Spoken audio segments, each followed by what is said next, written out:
All right, so After Effects is our main tool that we're going to be using. After Effects is for us being able to take graphics and being able to animate them. Now inside After Effects you can draw stuff, so I can draw simple shapes, squares, circles, more complex shapes with the pen tool, whatever.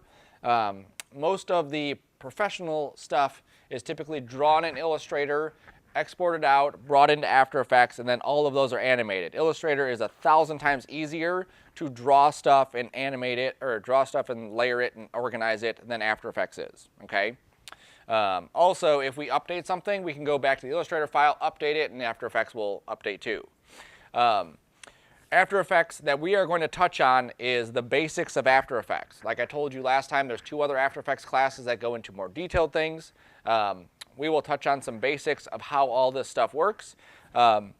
This website here, AE Scripts, is a great resource for finding out just what are some things that After Effects can do with plugins and stuff like that, okay?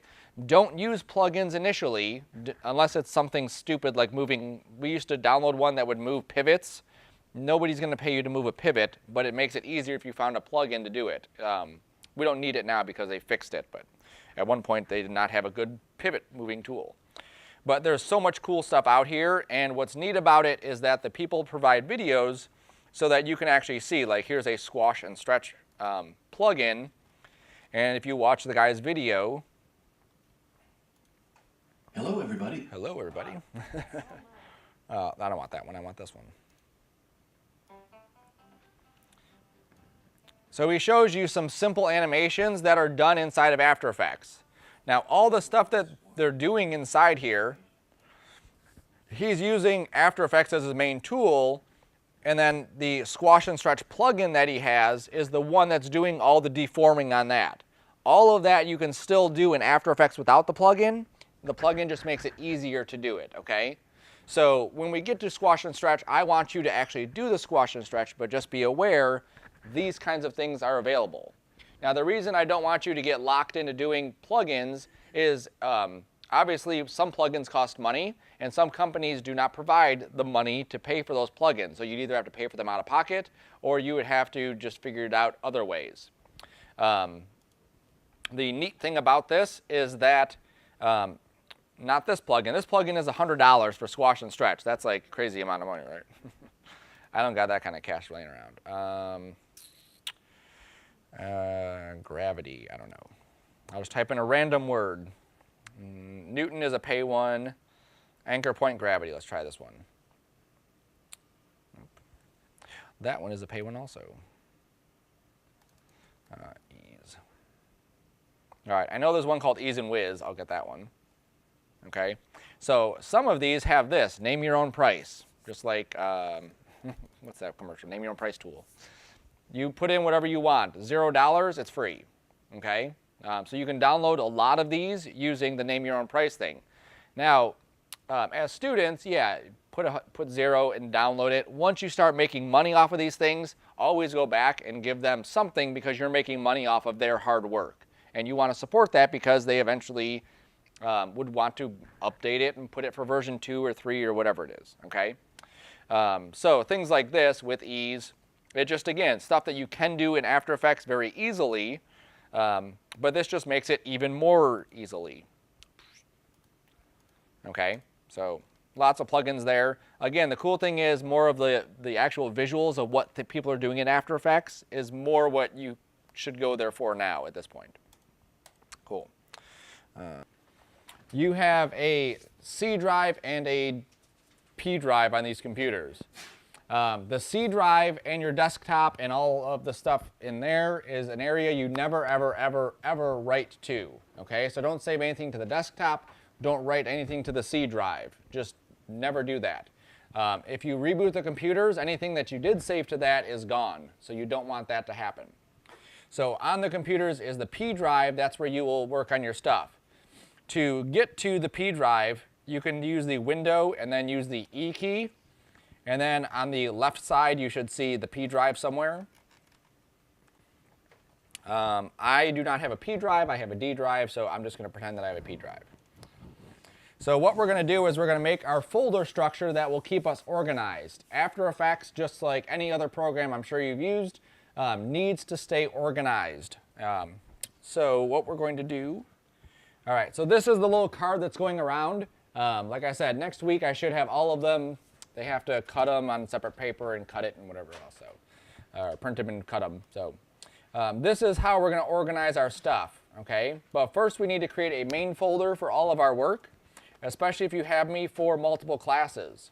So in this folder, make a new folder. So if you want the hotkey, Control-Shift-N is make new folder, or right-clicking new folder, or clicking new folder, or file new folder, whatever. Make a new folder with your, I think I can zoom in on this too, like large icon. Yeah. Can I make that even larger? I can't. Look at that. So make a new folder on the P drive with your last name underscore W18.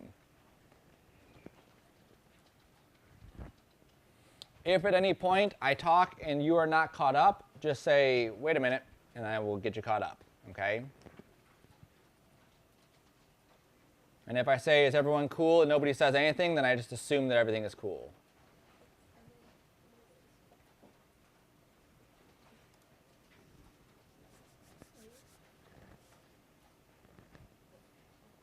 Good?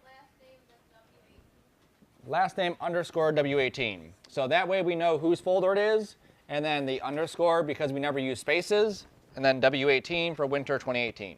Okay, so then we're nice and organized. We go into that folder, and then we will make a folder for this specific class. So the class number is 1900. So Control-Shift-N again if you want, 1900. Oops.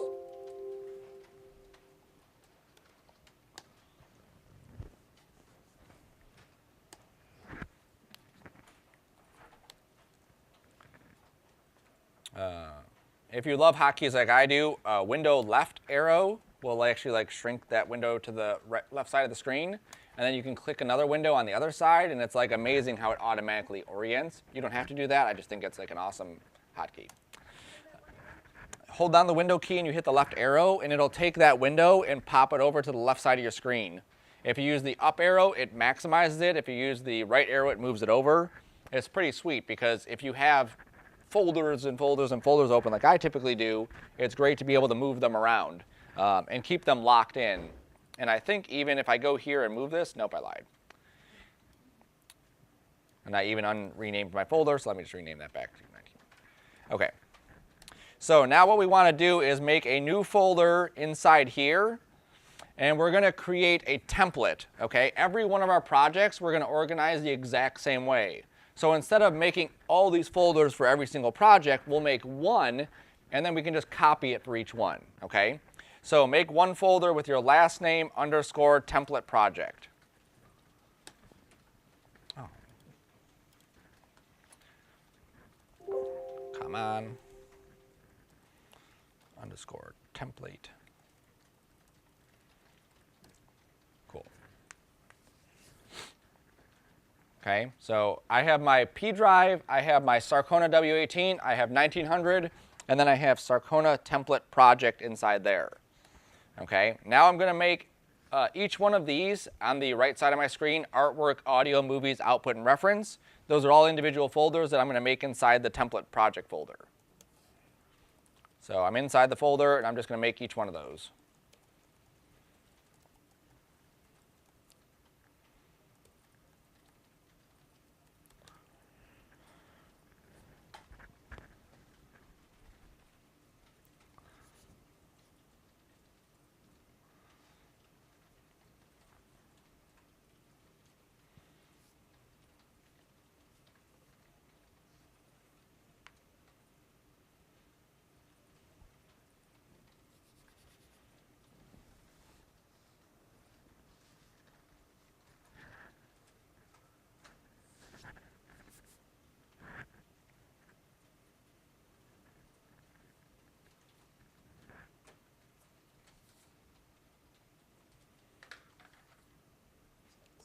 Everyone good? My notes are also, when I write notes, my notes are also very messy.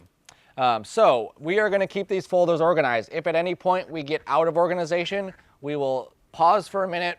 We will get reorganized again. So if at some point a file is not inside a correct folder, then you will not continue working on your stuff until everything is nicely organized. Okay? And the reason for that is because when you go from this computer to your home computer to wherever, and then you want to render stuff and you want to work on stuff, everything needs to be in its spot. Otherwise, After Effects will have a fit, and then you will have a fit because After Effects is having a fit, and then I'll have a fit because you're having a fit. It's a whole ordeal. Cool. So how things are organized. So we have an artwork folder. So guess what goes in there? Artwork, right? So anything we would draw in Photoshop or Illustrator, we will drop inside the artwork folder, okay? And even inside that folder, we will keep that organized too. In this class, we don't have a million things happening, but let's pretend that we had a scene that had 5 different characters and 7 different backgrounds. I would have a backgrounds folder and a characters folder. Inside each one of those, I would have character 1, character 2, character 3, and keep all of those even more organized, okay? You can never be too organized. You can definitely be under-organized. All right, audio, guess what goes in there? Audio. Yep, audio files. After Effects can use MP3s, but sometimes they skip. It's always best to use WAVs or AIFs. When we get to that, I'll show you how to convert it if you need to. Movies. Now, here's the trick. These are movies coming into After Effects, not movies going out of After Effects, okay? Out movies go into the output, okay? You could also probably call it final if you wanted to, but output works. And then reference is simply, I want to draw this, or I want to work on this kind of animation. I've downloaded a bunch of pictures or videos or whatever, and I throw it into that folder and keep it nice and organized so that I have something that I can reference. That's all it is, okay? So that folder is just simply for you. If we get to something and you find 5 videos online and you're like, these are cool things that I want to kind of emulate or pull from, throw them in your reference folder, okay? Cool. So now let's jump back to our 1900 folder. For people who are not PC people, not politically correct, but just Windows, you can click on any of these to go back folders, okay? Or you can click the back arrow, or you can click the up arrow, or you can use the backspace. Or if you have a mouse that's programmed, you can use the correct button you've programmed to do that. All right, so at this point, we all should have a folder that says your last name template project with all the stuff nicely organized. Cool? Anyone object? All right, cool. So now we're going to go to that template project folder, and we're going to copy this. So hold down the Control key and drag this into that same window. So I just drug it literally straight down so that I would get a copy. You could also copy paste. You could also, I don't know, write a script that would copy it for you, but that's 2 of the easy ways to do it. And then we're going to rename this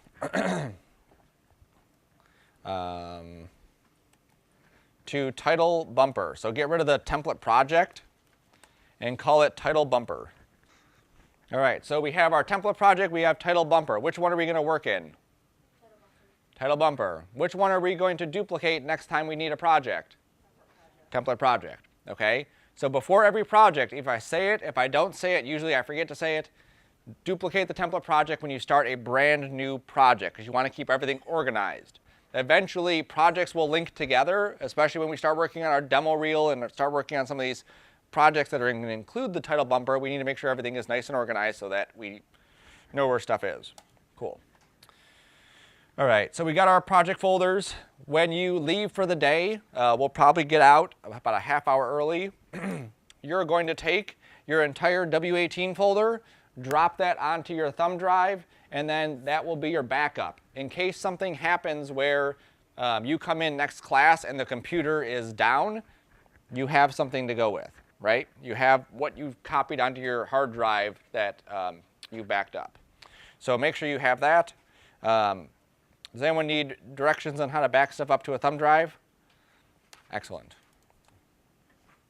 I'm going to leave that there. Okay, so now we're going to go into After Effects. So on these computers, there should be a fresh start of After Effects, so you can just go open up After Effects 2018. On these computers, there's 2018 and 2017. If you type, or if you hit the Window key on your keyboard and start typing After Effects will come up, and then you can click on the 2018 version. After Effects does not go back, does not backwardsly compatible automatically, meaning you can't open an 18 and 17 you have to go into 18, down save it to a 17, and then you can go back to a 17, okay? So if you have 17 at home, make sure you down save it before you go, or just update, because obviously you have the cloud, so you should update. Correct. If you have 17, you can open in 18. Yes, ma'am. Sorry if you already said this. What about working on Mac at home? It's fine. Yep. Everything's the same except for the hotkeys are going to be right. Okay. So no app differences. Right. No app differences. You may find video card plays a huge role. I've tried to minimize the assignments so that, or not minimize, but make sure the assignments will go across anyone. There are some video cards that can do extra stuff. This card can do it. These ones cannot. Your one at home might be able to do it. Okay. So we won't get into that in these assignments. Okay? Cool. I think I paused. Nope. All right, so After Effects pops up. Sometimes you may get a screen like this one here that says Start, and it has Save Stuff on here. You can definitely just close that. You don't need it. You may get something asking about a survey or asking about a whatever. Again, you can close that as well. The issue that you will always have, and you just have to know that in every program there is some way to reset the workspace.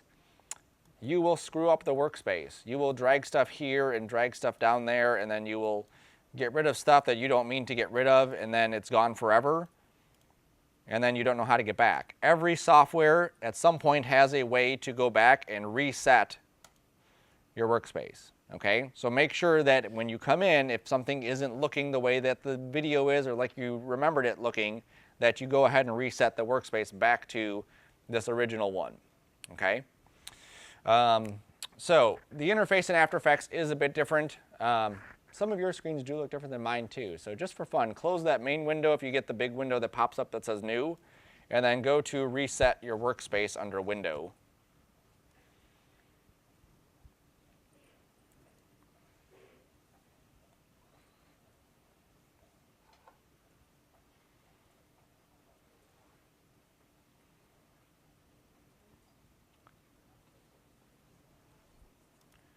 It should be the fourth button down from the bottom.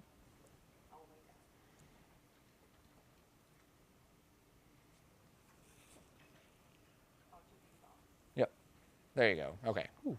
I don't know what that was. These are fresh installs of After Effects 2018. This is the first time they've been running these computers. There might be issues with it. We'll figure it out. We'll deal with it, and we'll move on. All right. So how many people in here have used video programs before, editing programs? A few? Okay. So Avid, Premiere, you'll find similarities to it. Even Final Cut will have similarities to it. There's obviously some differences. Final Cut, Premiere, Avid, those are 3 editing programs. After Effects can do video editing. I can take one video clip and another video clip and put them together, and that's pretty much video editing. It's not meant to do that, though. So when you are in Premiere or Final Cut and you hit the play button, what happens? Right, it plays, right? You see your video in real time exactly the way you do it. In After Effects, it doesn't do that. After Effects is meant for effects. It's meant for motion graphic stuff. It's meant for me to take, I don't like how dark this person is. I want to bring this in and I want to highlight just their face and brighten this up. You can do that kind of stuff in After Effects plus a lot more, okay? So it's not meant to be a quick editing tool going back and forth, throwing in a bunch of video clips. Again, you can do it. It's not meant for it, all right? So number one, this area right here on the left, this is our importing area. This is our project area. So just like we have organization outside of After Effects, we have organization inside of After Effects too. If we imported a million things, we don't want those million things just sitting out there. We want those to be nicely organized inside of folders, inside of folders, inside of folders. So I'm going to jump back to my cheat sheet. And where it says internal project organization, we are going to make folders for each one of these items. So I will again use my window left arrow so we can see this thing up here on the screen. And what you're going to do is just make folders for each one of these items and put the names for the correct items there. So compositions. They will nest automatically. Let them nest and then just move them out after.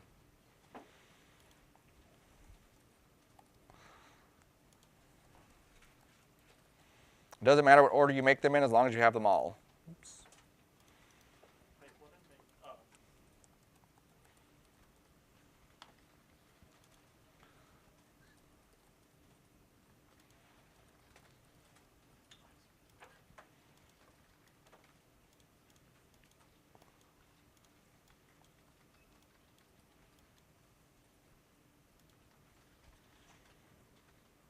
And then if yours are nested together, just pull them out. That's all you have to do is just drag them to this blank area, and then there'll be one right after the other after the other.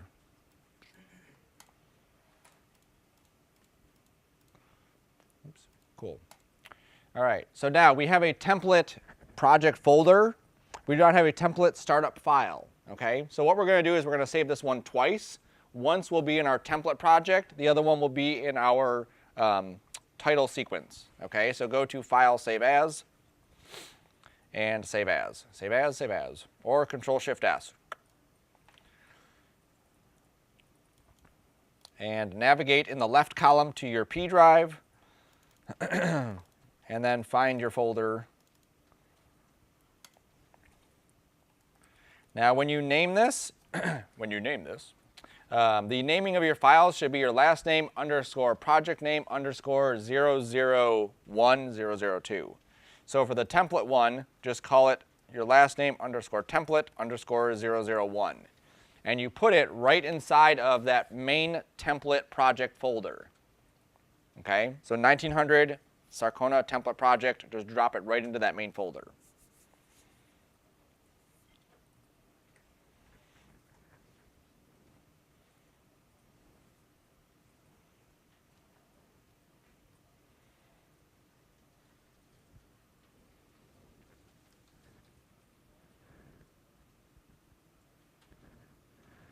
They used to have a light over here, but they don't have a light anymore. Okay, and then Control-Shift-S, save it again, but this time save it into your title bumper and call it Title Bumper 001 into that main folder. Yes, yell at me.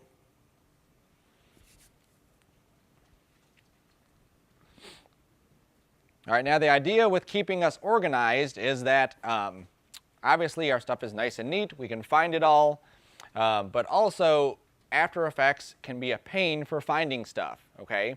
So when you go from this computer to your home computer, as long as they're PC, there's not typically a huge deal. When you go to a Mac, they map things differently. So on a Mac, there's no P drive. So one of the things you'll find on a Mac is that there's no P drive. As long as your stuff is organized at both, you'll be fine, because After Effects will open up. Let me go to my folder so we can see it. After Effects will open this file and say, okay, that's where this file is. Now related to this file, I know the artwork was in this folder in the same area. The audio is here, the movies were here.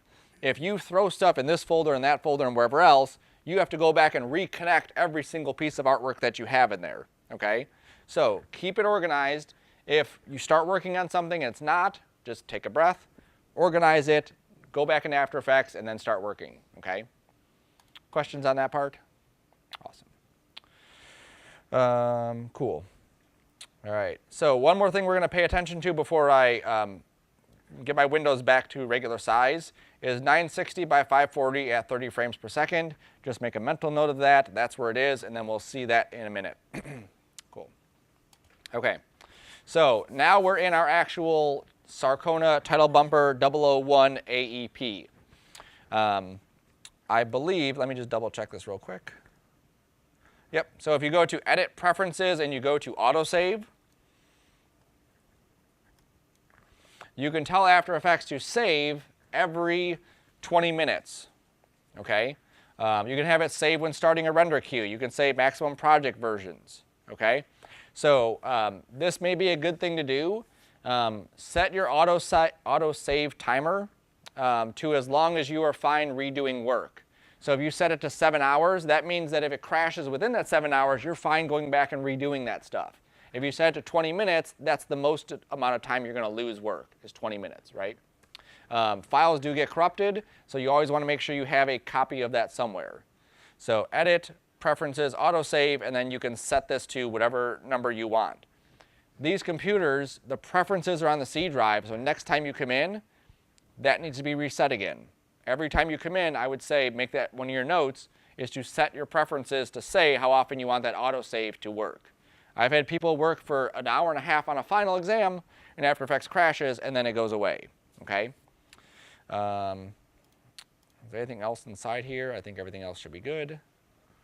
Just for your home reference, so my computer here, just for fun, because now we're working with lots of files, my C drive has 49 gigs on it, and my D drive has 73 gigs on it. If you find that at your house you have multiple drives, and one drive is very limited on space, After Effects is not going to be a happy camper, okay? So if I had a gig left, I would not want to run After Effects off of that 1 gig. So I would come in here to the media and disk cache, and I would choose a different folder. So on my computer, I have it set to the D drive because my C drive gets eaten up very quickly. If at some point After Effects does act kind of wonky, you can reboot the computers for sure, but you can also come in here and empty the disk cache. And what that is basically as After Effects is working, it's saving off files. So I don't know when the last time I actually emptied my disk cache, AE cache. So let's just see how big this folder is. There we go. 21 gigs of stuff, of random files that After Effects is throwing on my hard drive, right? So that's something that I probably want to, every once in a while, make sure I go through and wipe out. Okay, and depending on how much you have there, it's going to eat it up, and After Effects doesn't automatically clear those out. So if you're low on disk space, usually After Effects is the culprit. Premiere does stuff too, where it'll automatically save things. I don't know about Avid. I don't know about Final Cut. So I'm going to let that go through.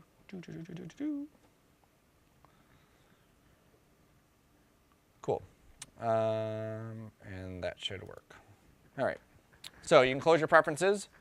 All right, so that area here on the left, that is where we would import stuff, and that is where we will find any piece of footage that we've created inside of After Effects that we could drag down and bring into our compositions.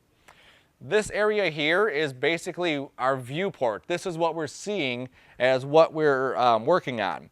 So if we animated a dog, we would see the dog there, okay? So just like Photoshop, that's like our work area. Most of our time is not going to be spent here. Most of our time is probably going to be spent down here, which is the timeline. Right now, we don't have a timeline because After Effects doesn't know what we're working on. Are we working on something that's 3 seconds long or 3 hours long? Okay, so we have to set all that stuff up.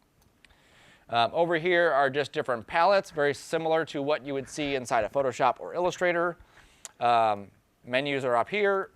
We'll get to what each one does. And then these are our main tools that we're using. The hotkey list that went out, that's what you should be using as your guide to what to get to. Avoid at all cost moving your hand any more than you need to. You guys are still young. You don't know what carpal tunnel is. You don't know that shooting pain that would go up your forearm. Hopefully not yet. Any extra movements are horrible. You don't do that. That's why my other mouse, which I forgot today, is a trackball. So I don't even have to move my hand. I just move my thumb, and that moves the mouse cursor around. Cool. What's that? All right. So now what we're going to do is go up to Composition and make a new composition. Okay? The hotkey is Control-N to get a new composition. Composition is similar to a document size inside of Photoshop or inside of Illustrator. How big do we want this to be? Is this something that's going to be on a phone? Is it something that's going to be on a billboard, or what? That's what it has to know. So remember I mentioned that 960 by 540 at 30 frames a second? That's where we're going to start punching this stuff in. So if you go to the width and you type in 960, the height should automatically change to 540. So just click right on the blue number and type it in. Don't hit enter, just type it in, then hit the tab key. Then it should say 960 by 540. Anyone disagree? No. Okay, cool. Our frame rate, we want to leave or set this to 30 frames per second. Okay. If you're doing something cinematic, so like if you're working for a movie, their frame rate is 24 frames a second. If they're doing a movie in 3D and they're doing some crazy stuff, it might be 48 frames a second, okay, depending on how they do their stuff. For what we're doing in this class, we're always going to stick to 30 frames a second, okay? So we have our size. So this is actually the dimensions. How many pixels is on here? Now, this is actually lowered from what you would typically work at, okay? The correct resolution that you would want to work at for something that is going to be shown on like a TV screen at your house would be 1920 by 1080, okay? This is half that size. If we don't need to do the math, but just so you know, if I doubled the size of this document, it actually quadruples the size of it, okay? So if this is 960 by 540, going to 1920 would make this document 4 times as big, making it 4 times as slow. So we're at a smaller resolution so that we can work pretty quickly. As you start building stuff that's more professional, you will go up more and more and more to whatever you end up needing to go with, okay? So 1920 by 1080, it's the same perspective, it's just that. This is going to work much quicker, okay? When you get to the later After Effects classes, they actually use 1280 by 720, which is like in between the two numbers, okay? So just be aware that that's where we would change that specific number. We are also dealing with square pixels. We don't need to worry about that right now. All right, next one down is the duration. So After Effects wants to know how long are we making this? So this is set up in a hours, minutes, seconds, frames setup. Okay, so if you've worked in video before, I'm sure you've seen that. So the first one on the left is hours. How many hours is this? And then there's a colon, and then how many minutes, and then another colon, how many seconds, and another colon, how many frames. So if you wipe that entire area out and you just type in 600, that will give you 6 seconds. Okay, 60 frames. Okay, so wipe the entire area out and just type 600.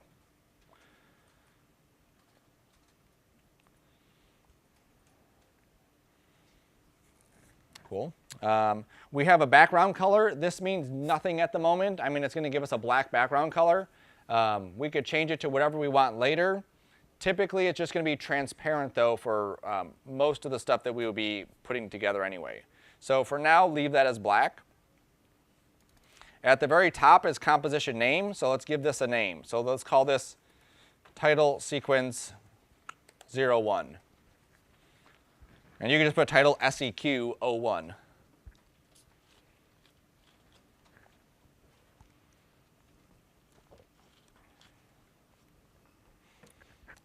All right, so if you need to, you can take out your phone right now and take a picture of this screen. This is going to be the same settings for most of the stuff that we do in here.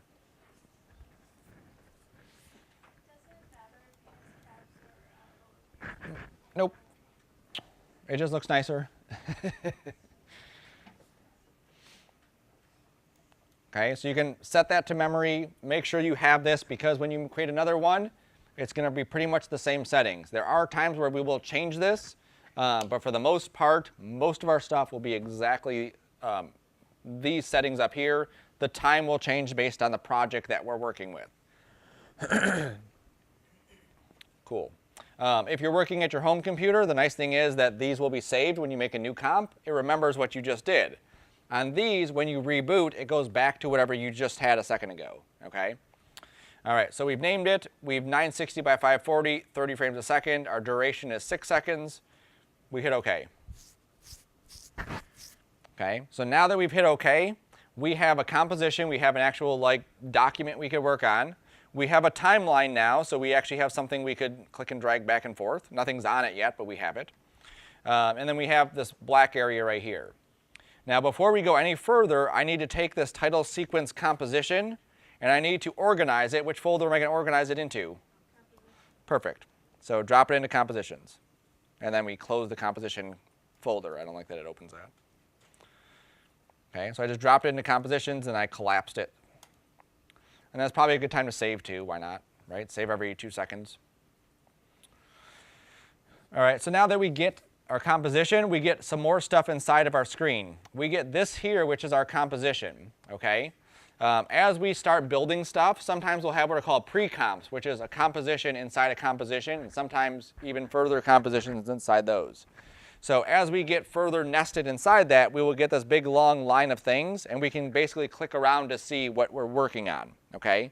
So if we had a character, we may have a character in one composition, a background in another one, and then both of them together in another one, and then bring all those things together, okay? So typically we don't need to worry about this too much, but just be aware that it's there because sometimes people will get confused and be on the wrong thing. Also, notice how this says composition here. You can't see it too good, but this is a tab. You'll see in a second how we can screw up and make it so that we ruin our stuff, or not ruin it, but we don't see what we were trying to see. We also have our time settings down here. And we also have, if I scroll all the way to the end of this, you should see that we are at 5:29, which is essentially 6 seconds because we count frame 0. I don't know why they do that, but they do, okay? So that's 6 seconds of footage. We don't see anything because we don't have anything inside of our file. So let's actually make something. So under Layer New, these are things that we can make. Now, some of these, most of these, will not do anything yet, okay? So like if I were to create a light or a camera, there's nothing in there for that to even function. Don't even worry about those yet. Right now, we're going to focus on just creating a solid, okay? So just go Layer New Solid. Did you catch the hotkey that was next to it also? Always look at the hotkeys. Control Y. So we're going to name this. So let's just call this backdrop. Notice the width. Notice the height. It automatically will resize it to what your document is set to. Okay? You could change that obviously to whatever you want, but that's what the default is. If it doesn't, you can hit make comp size. Just like the composition will remember your settings, so will this. So if I made this some crazy resolution, and then I tried to make another one, that another one will be a crazy resolution. Here is the color of this. Ignore that for now. We're going to change it in a second anyway. So hit OK. Okay, so we should see pretty much nothing's changed. You may get a, whatever color was in yours, gray, blue, whatever it is. I think the default is gray, yeah. So you see gray, I see black. If you want to change it, you hit Control-Shift-Y. Do not use 2 hands. Use 1 hand. Get used to that. Because you want your right hand to stay on that mouse as long as you can. And then you can pick a different color.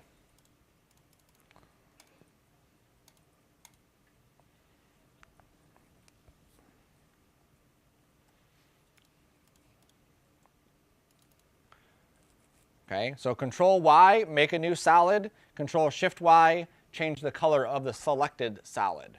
Okay, and a solid is just basically just a blank color that we can just drop stuff on top of.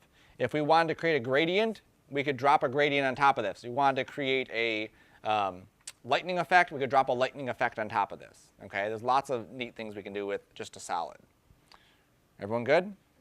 Okay, I want you to double click your backdrop. So down here in your layers, in your timeline, double click the backdrop. What changed on your screen?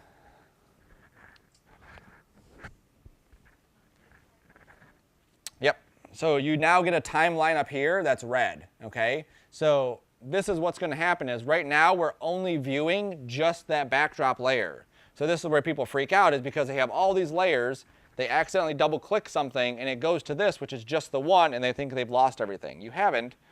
We have composition and we have layer. So all we have to do is just close that layer and now we're back to the composition. Okay, so don't freak out, just close that and then we're back to this. Okay? Cool.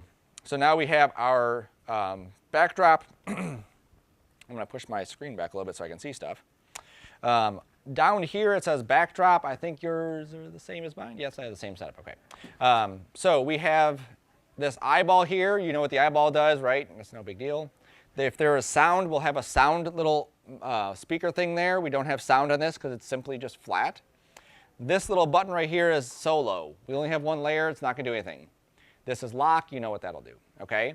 This arrow here is a drop down that shows us all the properties of that solid. Okay, so open up the arrow, open up the transform, and then what you're going to see is you're going to see all the properties for this. Now we have anchor point, position, scale, rotation, and opacity. So these are all things that we can do to that solid to animate it, okay? So what we're going to do is we're going to animate this thing from off screen sliding onto the screen. Okay, so we're going to keep it pretty simple for the first thing we do, off screen and then come onto the screen.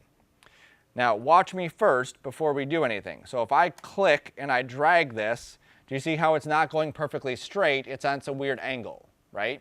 So if I were to try to animate this coming off screen and coming back on screen, I have to be very careful to make sure that I go in a straight line, right?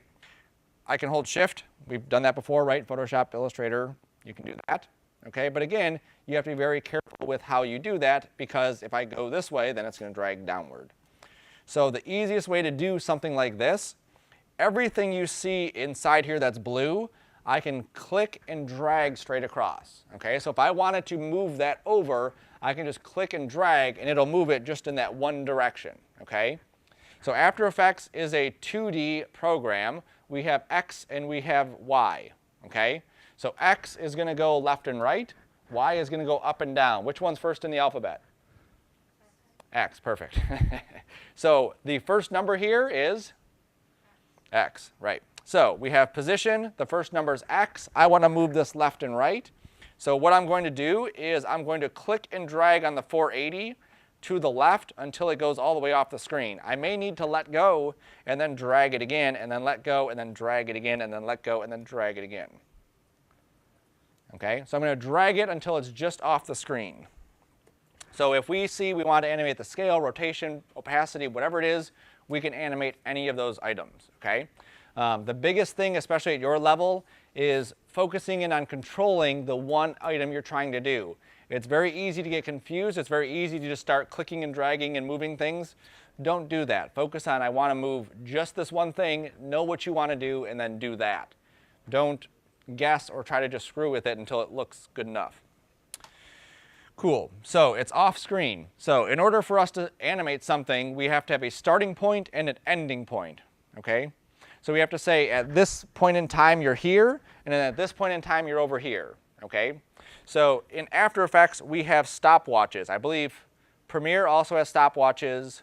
What does Avid have? Anyone? No? It doesn't matter, I guess.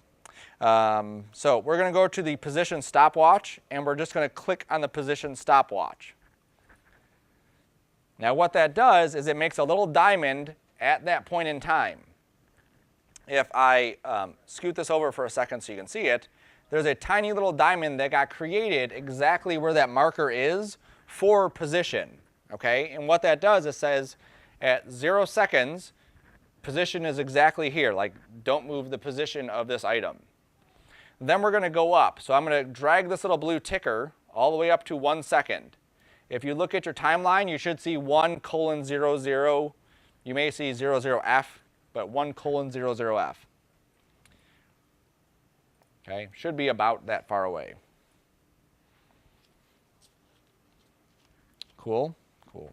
Now we're going to move the position back. Does anyone remember what the original value was? Exactly 480. So you can click and drag and move it to 480. Or you can simply just click on that one value and type 480. And if you type, do not use the ones on top, use the keypad.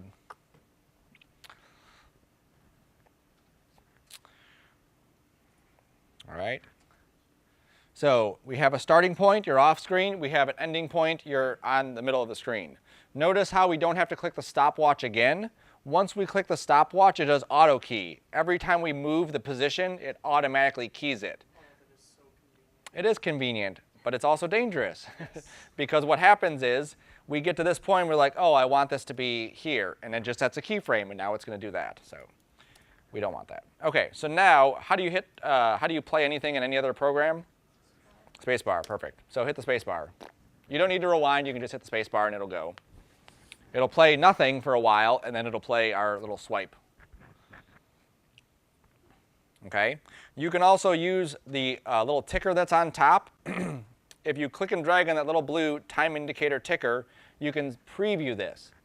Now keep in mind that I can move my hand as fast or as slow as I want. That doesn't control how fast it's actually moving. Okay? So we always want to look at what is the real-time playback of this. Something like this, if I hit the space bar, that's pretty much going to be real time. When we get to the 3D unfold, we get to the Angry Birds, those are going to be really slow. When we hit the space bar, it might go like frame 1, frame 2, frame 3. So it may play back like 3 frames a second versus 30 frames a second. All right, so that looks pretty disgusting and boring, right? Like, wonderful. So what we want to do now is we want to speed this up. It's pretty slow. These little diamonds here are what are called linear keyframes. Start here, go here, and there's no interpolation. It just goes from one point to the other, okay? So if it went from 0 to 10 over 10 frames, it would be like 1 unit of frame. So what we're going to do is grab all of these. So I just marquee the keyframes, just make a big box around them. You can hit F9 on your keyboard. I cannot because that pauses my lecture. I have to right click and then go to Keyframe Assistant and then say Easy Ease. Okay? So that's what we're doing. When you grab those keyframes and you hit F9, notice how the shape now changes to a hourglass shape. This is doing what's called easy easing. Let's just jump here real quick. Linear verse ease. Spell it right. All right.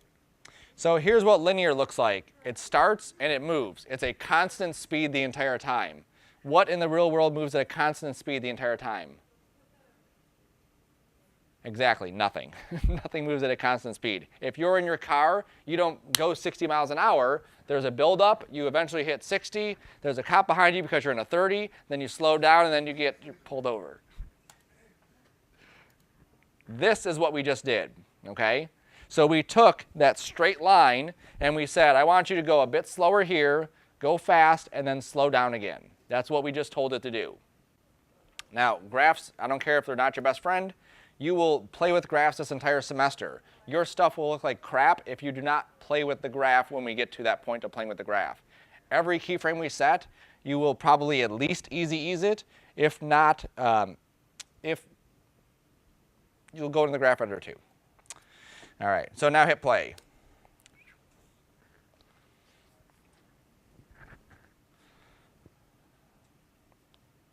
So do you see a difference? Subtle, right? It's very subtle because right now what we're getting is it's still taking a second for this to ramp up. If it takes me an hour to get from here to, or an hour and a half for me to get from here to Lansing, my build-up time getting on the expressway is minimal compared to my drive. You're not going to really notice a huge difference. So we can do two things to speed this up. One of them is take those two keyframes and bring them closer together. The closer the keyframes are, the faster this is going to go. Okay? So leave yours where they're at. Just watch mine for now. I'm going to take my keyframe, doesn't matter which one, and just move it back. So if I move this to 10 frames, this should go about 3 times as fast. Definitely went faster, right? Okay, so that's one way to do it. Now what we're getting still is a build-up, a constant speed, and then a slowdown again. What I want to do is have something that's maybe a bit more impactful. I want something that'll actually like come out on the screen and just like slam into that wall. I'm going to move my keyframe back. We're going to go into the graph editor. So this little guy here that says graph editor in your timeline, you'll click that. Oops.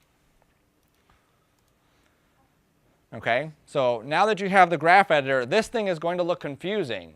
If you're in 3D, this is what our graph looks like pretty much all the time, if not worse. We have the ability in After Effects to switch this to a speed graph, which is basically a simplified version of what we're looking at. So I'm going to right-click in the graph and go to View Speed Graph, or Edit Speed Graph. Okay, so right-click in your graph, Edit Speed Graph. Now what we have is a single line that's just this like hump in the middle of our, or on the left side of our timeline.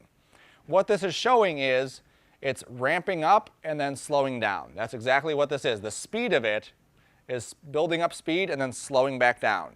So what I want to do is I want to push the speed to one side or the other side. So I can either have this like come out fast and then go slow, or come out slow and then go fast. So either one, it doesn't matter. All I'm going to do is change where this is at. Right now it's in the middle, it's uniform. So I want to take this bar and just slide it over, and then take this bar and slide that even further over. You can go to the left if you want. You can go to the right if you want. And then after you do, hit the play button. All right, so now this is what we have. It goes slow and then fast right at the end. And you can see that right in the graph. You can see right here, there's not a whole lot of movement. And then right in this last little bit, it just goes like crazy fast up. So we can see it goes really fast in there. Okay, so now we can turn the graph editor off. All right, now just, you don't have to do this part. I'm going to move my keyframes closer. And now that impact they had before at 10 is actually a bit more impactful. Before it was still going quick, but now it's really going quick in there, okay?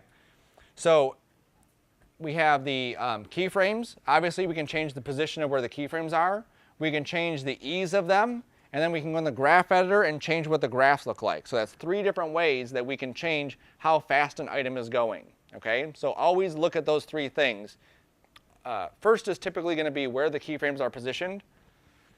People forget that these are even here, that these are time units. And so they'll say, why is this going so slow? I've been in the graph editor, and this is going fast. It should be going fast, but the problem is it's going slow for 2.5 seconds, and then that last 10 frames it goes quick. Okay, so the first thing I always do is adjust where my keyframes are at. Make sure they're on easy ease, and then I come in here and I start playing with the graph. Now depending on where your bump is inside there, we'll get different stuff. So that one goes quick at the front and then slow. The other one went slow and then quick. Okay, so just keep that in mind too, that sometimes you may want one over the other. Sometimes you may want it to be very drastic. Pulling both these handles one way is very drastic. You may want it to just be a little bit more subtle. Maybe something like that.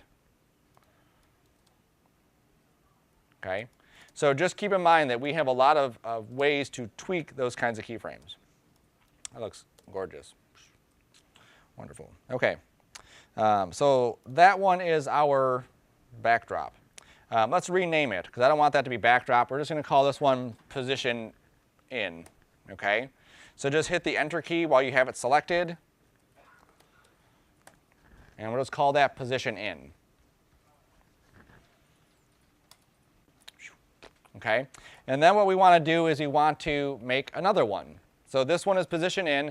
That one is beautiful. I don't want to touch it. I think it's exactly the way I intended that to be.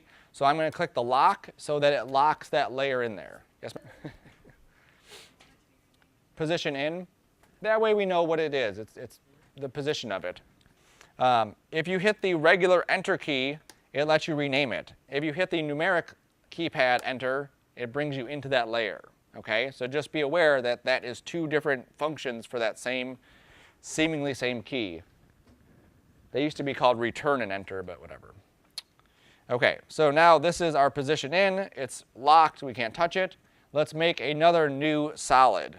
So remember the hotkey for new solid? Control Y. Yep, Control Y, that works. So let's go Control Y, and we'll call this one rotate in. We're rotating this one. And you can give it a different color so that it's not the same color as the previous one.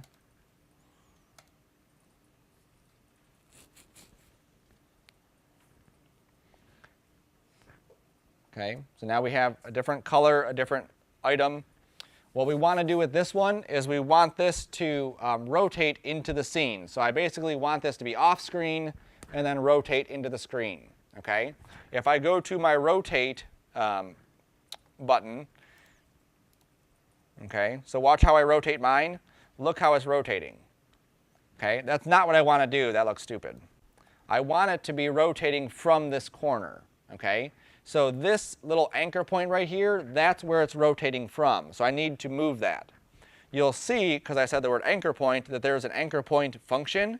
If I start adjusting this, look how it's moving the actual whole shape of this. I don't want to do that. That's not, I want it to stay exactly there. I just want to move the anchor point. Okay? So After Effects has an anchor point tool. On your hotkey list that you have there, there should be an anchor point. Did everyone get a hotkey list? Or they stopped somewhere? Who has the someone with the hotkey list? What's the hotkey for anchor point? A we'll bring up this anchor point here. Okay? Now, anchor point is, there's two functions for it. So there's anchor point, and then there's this pan behind anchor point tool, which is up here. That hotkey is Y. Okay? So down here, we can hit A, and it'll bring up the anchor point attribute. We don't want that. We want to get to the tool to move it, so we hit Y to get to the actual tool, right? So hit Y to get to the tool. Then we're going to click and drag this anchor point to the corner. And what do you think button would allow us to snap right to the corner? Nope, you would think so, right? No, it's Control. After Effects will screw you with every hotkey. It hates everything. We don't have to constantly just open this up and then open this up and have all that stuff displaying. It's annoying. We only want to control one item here, which is rotate. What's the hotkey for rotating? W. R. You're in the wrong program. Right. Rotation tool is different than rotate property. So we're going to go to the rotate. Now, this one is pretty easy. The default position of this is 0. Okay?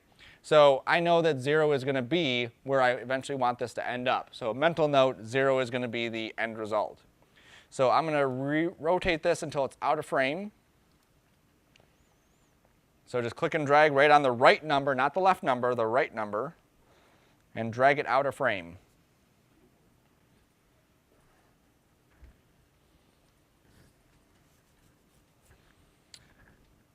I can't remember her name. She has her button clicked again.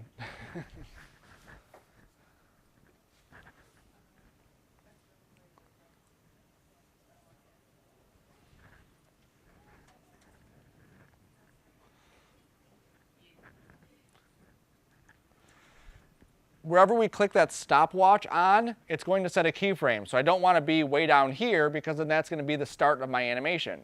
I want to make sure I'm all the way back rewound. That will make your screen go black or whatever your default color was. Then I click my stopwatch. Then I can go up to, let's say, 1 second, and then reset the 90 to 0.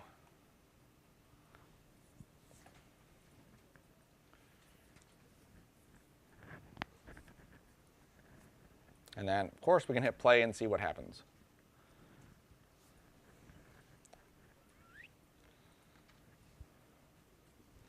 It's beautiful.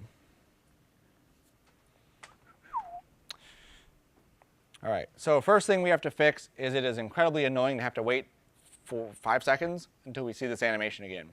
So After Effects has what's called a work area. I want to preview just this one region, and that's all I want to see, okay? So on your hotkey list, there should be a work area hotkey. Start work area, end work area. B is the beginning, and then what is the end? End. Do you want to say anything about them on the keyboard? Right next to each other. So if you know one hotkey, you should know the next one, right?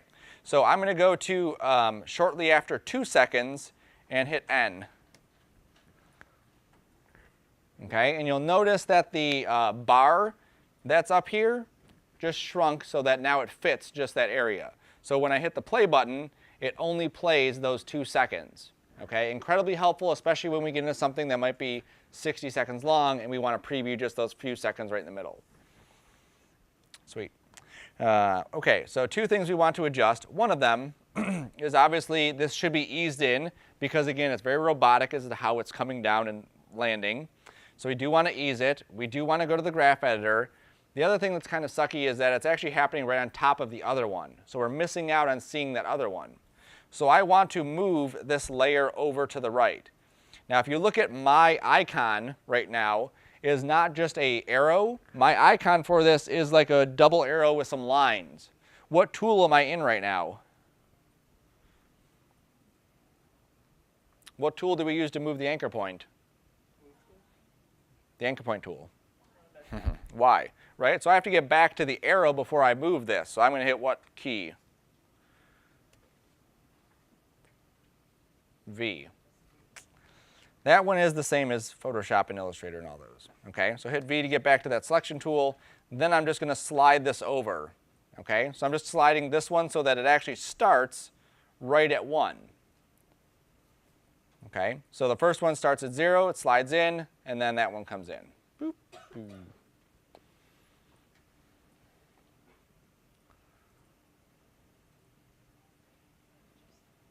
Okay, so we hit V, and then we're able to just move this where we want this one to start. The other one ended at 1 second. I want this one to start at 1 second.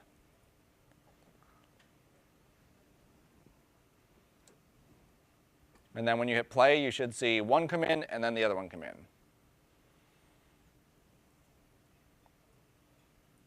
Cool?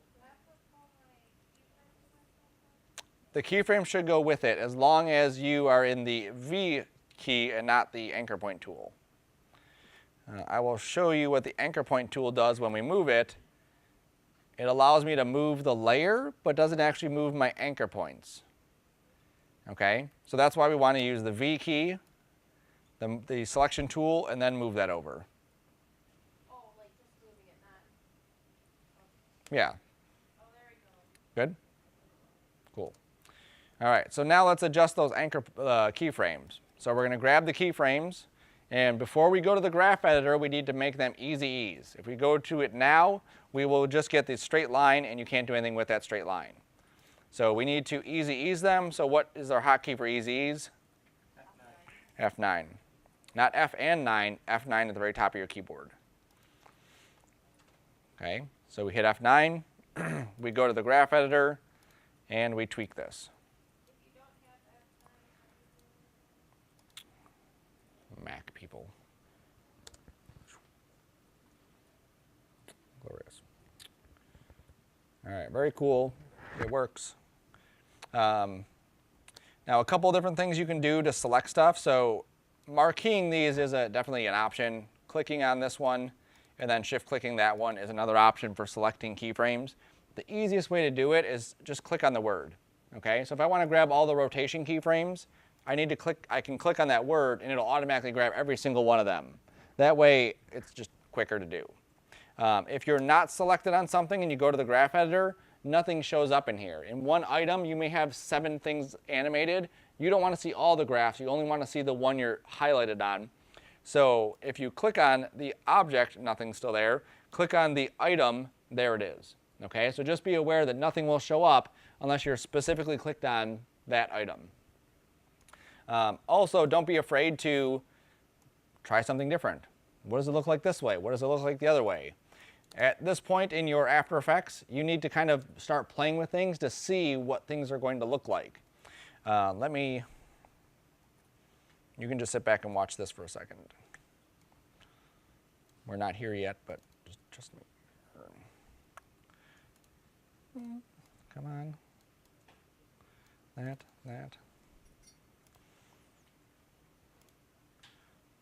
If you look at all the attributes that I have on here, that's like a crazy amount of attributes. And again, all of these can be animated and tweaked and modified and whatever.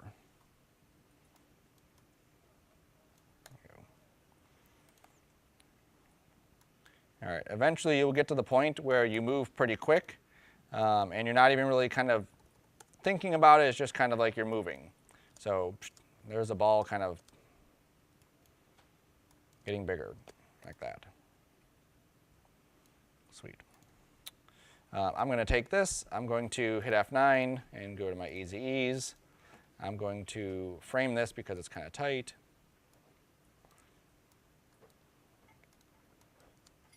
There we go, really fast, cool. All right, I'm going to duplicate it, I'm going to offset it, I'm going to change the color. There we go. So using those same techniques, I can make these like little blippity type things. There we go. Something like that. Okay, same stuff that you were doing, it's just I'm animating it on different properties.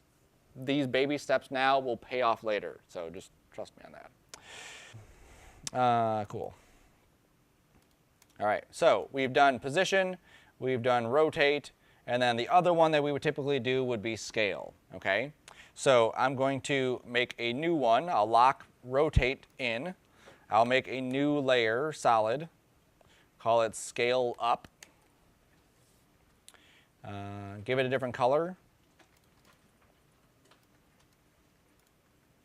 And then see how well you can remember the steps to set the scale for this item.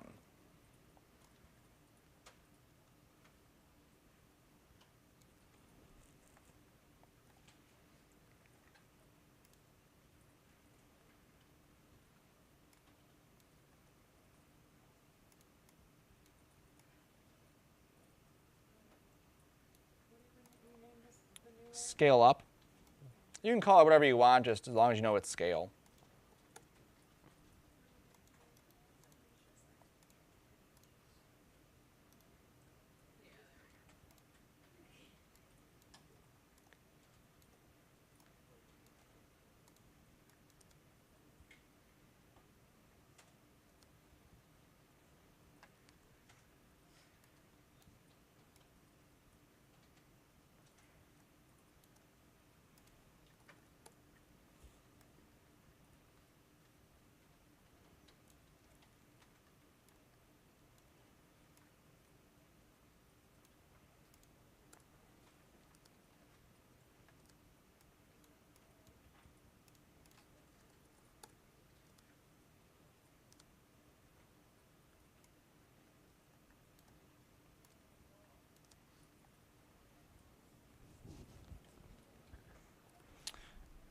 All right, now your first time at doing this is going to be rough. It's going to get easier and easier and easier the more you do this.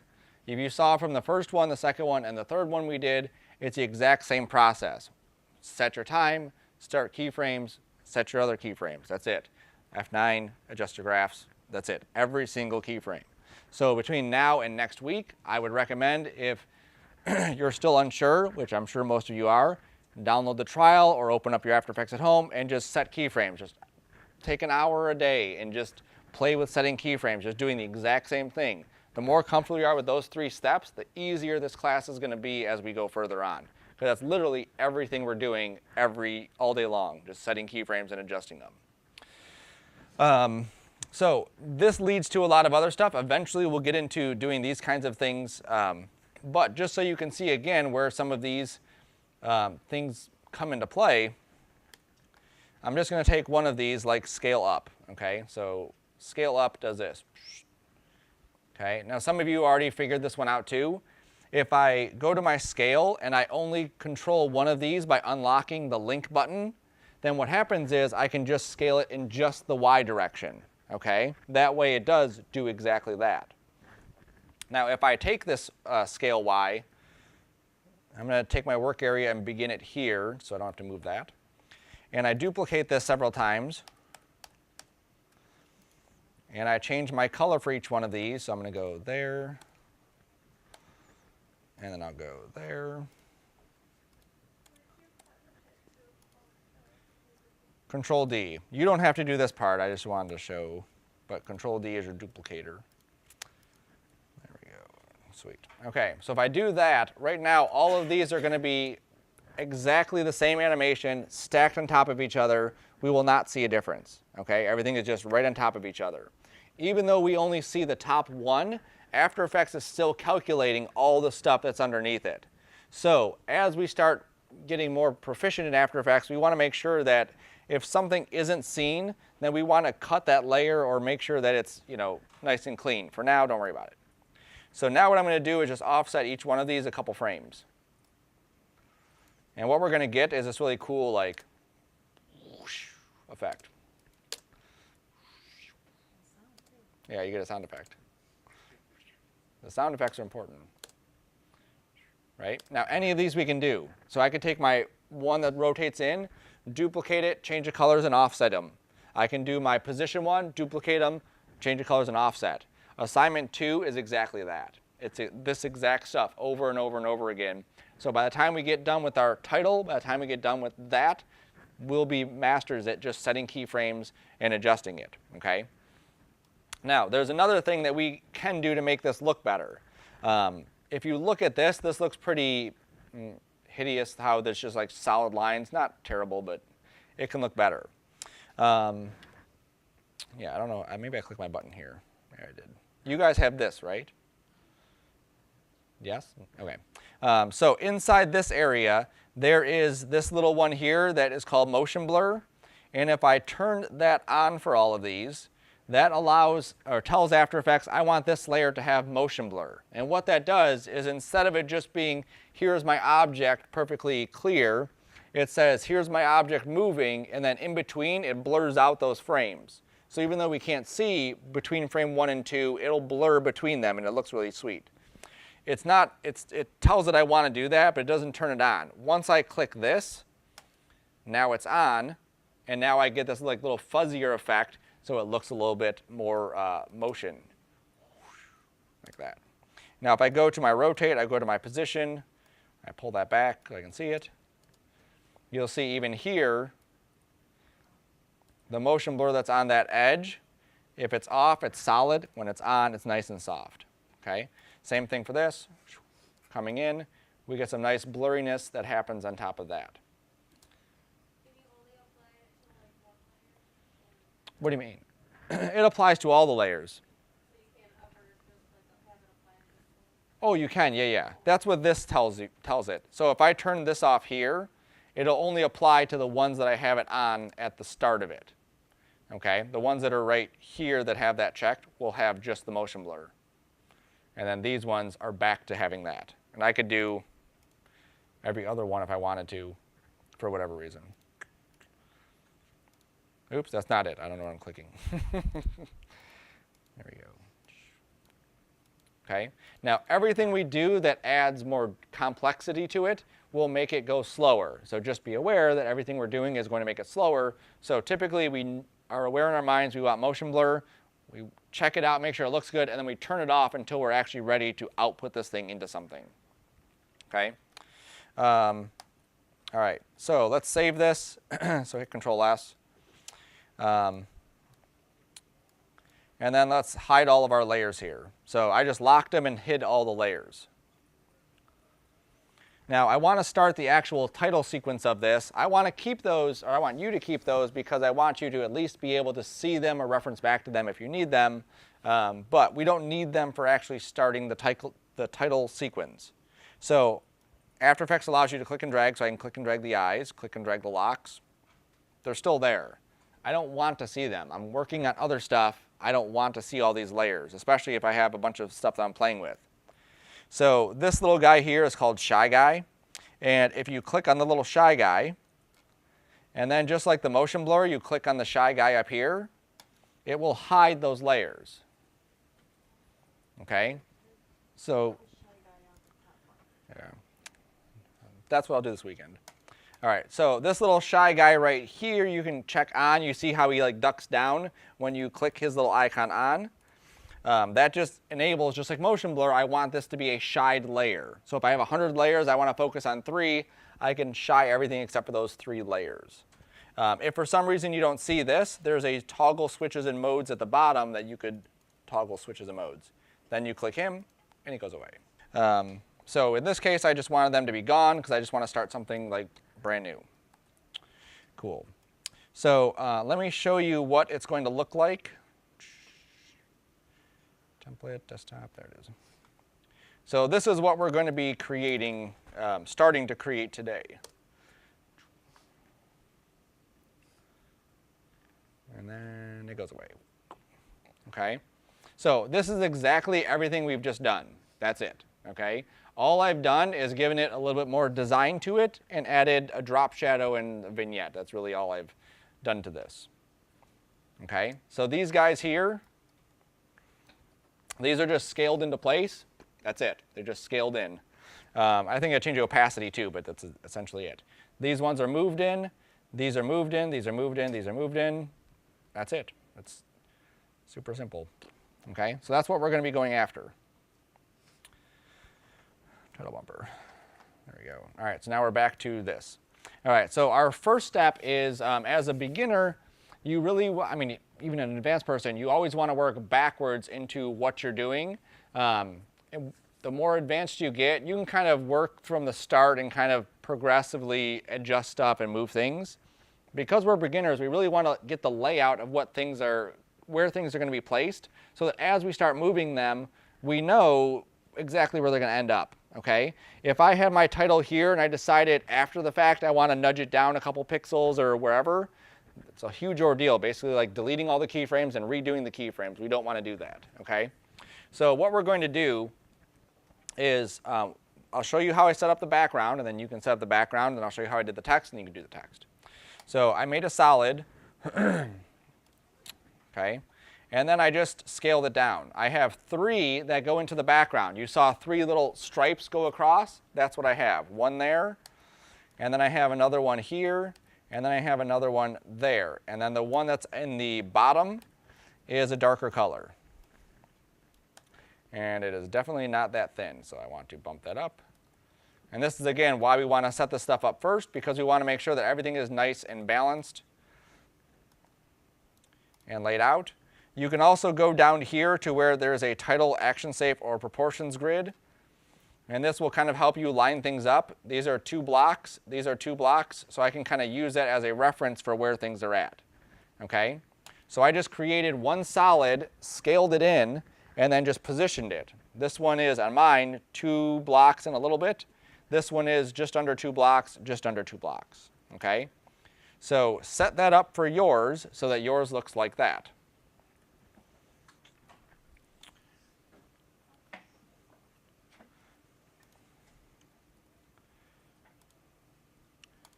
Sweet. Okay, so mine is pretty much very evenly placed. This one in the middle, if I hover over it, you can see how there is some overlap. I'm going to brighten my colors some just so you guys can see them better on the projector. Let's do this one at a time.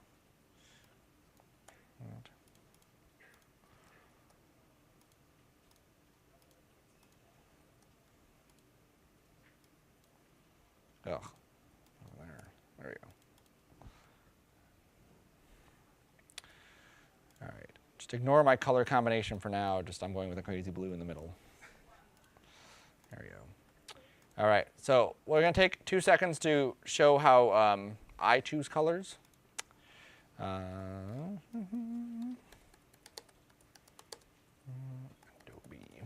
So 2 things. I'll show you areas online where you can see this. So there is a Adobe Color CC, color.adobe.com. You can go here and you can pick colors. Like if you like blues, you go to blues, and it automatically will find colors that are similar. Doesn't mean they're going to be wonderful. Doesn't mean they're going to work. It just means that they, could work. Okay, they're more. It's better to find something that is mathematically similar than just grabbing 4 random colors or 2 random colors or whatever it is. So this is a great way to see that. You could also do like monochrome. So here is my main color, and it'll show you different monochrome values of that specific color. You can do triad, you can do complementary, okay? And so it's a great way to kind of be able to see that. I typically don't need to go into here. I can do all of this inside of After Effects. You can also do Explore, and these are other color themes that people have brought up. You could download these, and then you can grab the colors and use those colors for your stuff if you want, okay?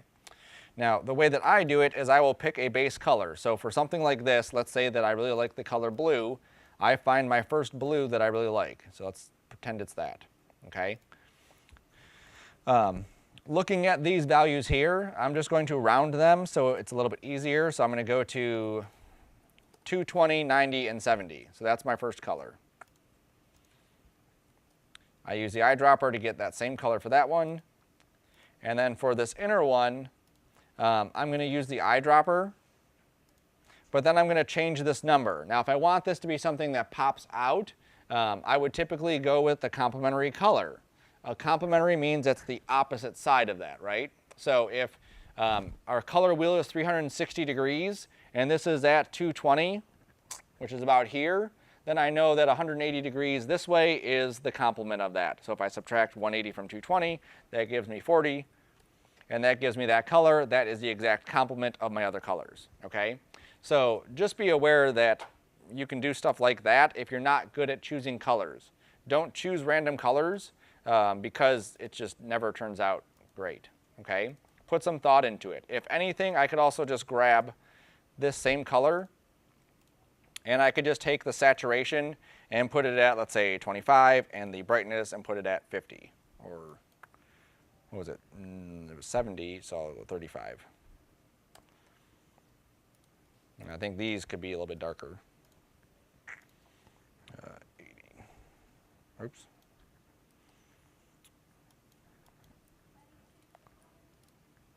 What was that? Control-Shift-Y. Control-Shift-Y. Yeah, this is good enough for the lecture. It'll look better after it's done, okay? So pick colors that actually are related to each other, picking random colors, showing it to someone who works at an ad agency. They know these colors don't work together, and they know obviously you don't know how to pick colors because of what you have in there. So color choice is something that you should look at more seriously as you go. Not at this moment. Eventually we'll get into actually changing the colors of this entire composition from one little slider, not just having to go through like I'm doing and clicking on each one of these things to change that, because that's a huge hassle. Okay? So now what I want to do is I want to animate each one of these things, or I don't want to animate, I want to put out the text that I have inside here. So I'm going to go to my horizontal type tool, and I'm going to click, and I'm going to type my name. Now, if you looked at the example, the way that I did it is Sarcona pretty much filled that box, and it was a scripty font, and then Sean was in Helvetica in a very blocky font. You can do that however you want, but just like choosing a color, you want to be choosy about what fonts you choose. Don't choose two fonts that are similar. You want two fonts that are completely different if you're going to use two different fonts, or you want one font that's the same. So I'm going to do Sarcona. And I will fill this in, and then I will move it.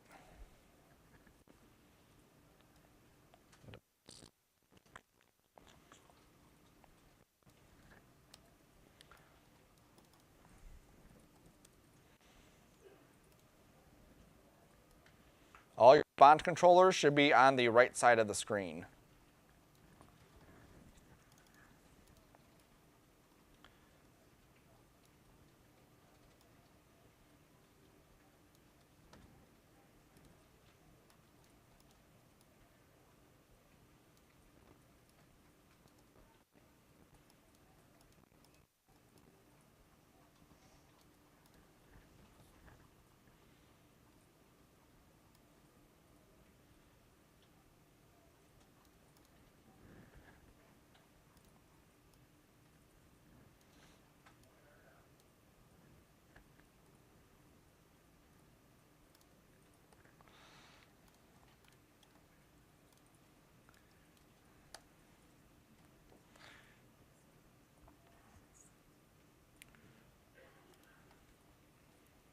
All right, after you get your name in there, you can still play with this. Also put assignment 1.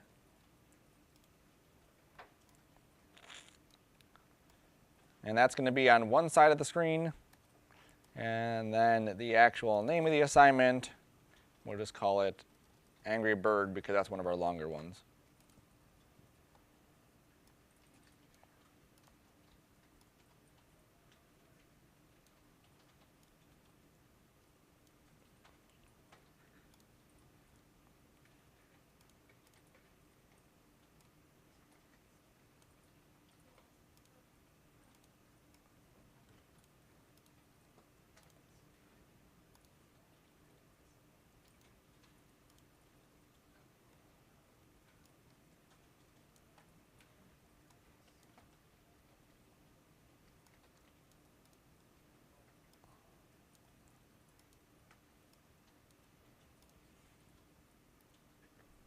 All right, as you're building these, a couple people had this. Stay away from the edges too much. Sometimes if I were to upload this to YouTube or upload this to another format, sometimes they'll crop out some of the edges of it.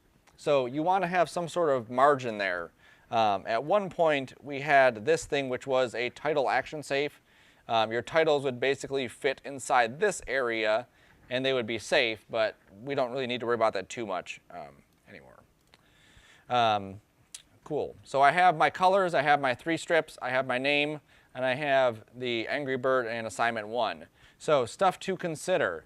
I know that at the end of the semester, by the end of the semester, we're probably going to have less than 10 assignments. So I'm aware of that because if I were to type 0 here, you can see how the 0 then pushes itself a little bit closer to that right side. So mentally, I'm kind of aware of what that's going to be used for. this is going to be a title bumper that we will drop onto every one of our projects at the beginning of it so that we can see the project, what it is, and then actually see the actual project.